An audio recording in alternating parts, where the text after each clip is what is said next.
Dabar va šitoj ramybėje prie balandžių pašnekėsiu jums, ką reiškia nauji metai. Nauji metai yra pati baisiausia demonų šventė visam kalendoriui.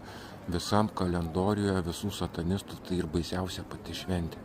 Papasakoju, kaip viskas prasideda. Jums liepia prisigerti maginio gėrimo, spirito, ir išėjai 12 valandą į kiemą, persivalgius nuo stalo. Jūs nusimušat protėvių apsaugą visą.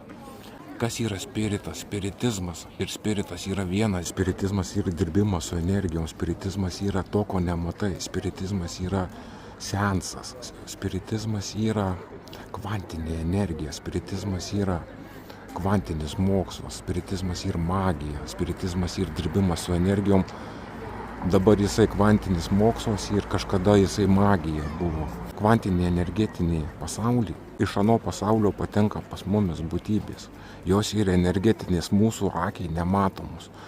Jos mūsų kūnų skaito kaip avatarus, kaip kūną, kaip mėsą.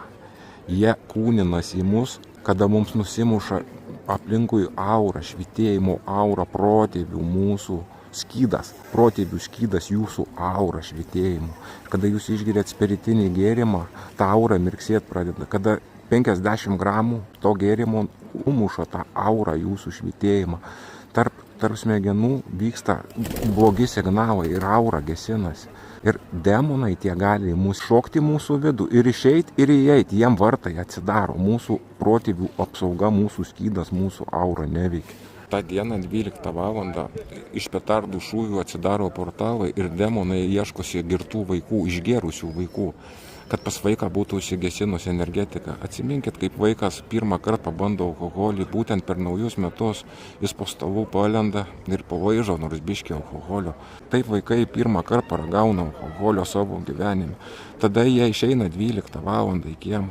Kas sprogdina petardą, tas valdovas atidarymas portalas priklauso jam. Kaip pavadina patrynė, išlindo džinas, tas pats ant petardos šūvio, tu valdovas, aplink tave tie džinai sukasi labiausiai. Ir vaikai mėto petardą stipriausiai ir į juos lenda stipriausi demonai. Po to matėt, kaip per naujus metus 12 dar žmogus atlaiko, o po naujų metų jau viskas kaip sminga, tai sminga, nieko neatsimena, namus ištranko, išdaužo. Viskas, žmogus nieko neatsiminė, į jį demonai įsikūnijo, ir jį užvaldė, ir jis pablūdo visas. Tai juodos magijos stipriausia šventė. Kitą rytą būna baugumas, jums tą baugumą demonai sukelia, kaip jūs žiūrit ryte per langą ir jums, reiškiasi, taip sutiksit visus metus tam baugume. Ir va jums tie demonai įvaromi į vidų per tą naktį. Taip, kad reikia tą naktį būti linksmam, reikia nepersivalgyti, nevartoti alkoholio ir neprisidėti prie to, nesprogdinti jokių petardų. Petarda yra portalų vartų atidarimas. Ir per juos iššoka juodosios, tamsiosios būtybės, kurios kūninasi į mus. Ta šventė yra pažymėta energetiškai demonų stipriausia šventė. Žiūrėkit vaikus, per tą 12 atiduodat šaudytas petardas, o iš burnos pas vaikutį alkoholį gali kvepėti. Taip, kad saugokite vaikus, saugokite. Tie demonai įsikūnija į žmogų, po to mintis siunčia žmogui ir žmogus priima tas mintis už savo. Žmogus greičiau rūkyti, gert pradeda, žmogus nuodėmės greičiau visokias daryti.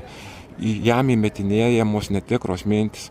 Kada mes turim aurą ir protėvius, aura stipri, nieks į mūsų demonus joks negali įlysti. Aura saugo mus nuo visko ir ta aura ir protėvių mūsų. Kada aplink mus gera elektra, pas mumis eina tinkamos srovės į smegenis, mums eina protėvių patarimai, aiškios, ryškios mintis, laimė, meilė, gera energija. Tai ir protėvių apsauga. Taip, kad žmonės ta apsauga nusimuša, užsivaldo juodom būtybėm ir jūs lengva kontroliuoti. Ir per tą šventę jūs energetiškai savo vidų apsinuodinat. Jūs apsinuodinat ir savo kūną, valgydami nesąmonės ir gerdami alkoholį, ir energetiką. Ir jūs būnat visi nusilpę kitą rytą. Taip, kad nusilpę ir fiziškai, kūniškai, ir energiškai. Taip, kad žmonės tik papasakojau, ką reiškia šita šventė. Čia mano yra nuomonė, mano žinios apie protėvių žinias. Galit paskaityti kaip pasaką. Ir sąmoningų žmonių, kurie žino, ką aš šneku, kad čia ir teisybė. O nesąmoningi pasijuokit. Pasijuokit, matot, žaižaroja, va čia va maginis šitas ženklas, kad pritraukti žmonės, juodos magijos ženklas. Ir visas tas aukojimas po eglutė. Eglutė mirties medis yra. Jis vesdavo prie mirusio kapo. Iš tų visų švenčių viena šventė yra tik tai tinkama, yra kūčios. Tai ir tikri nauji metai. Kitos šventės juodos magijos, pakištų slaptų organizacijų. Švenčiam, būnam sveiki ir laimingi.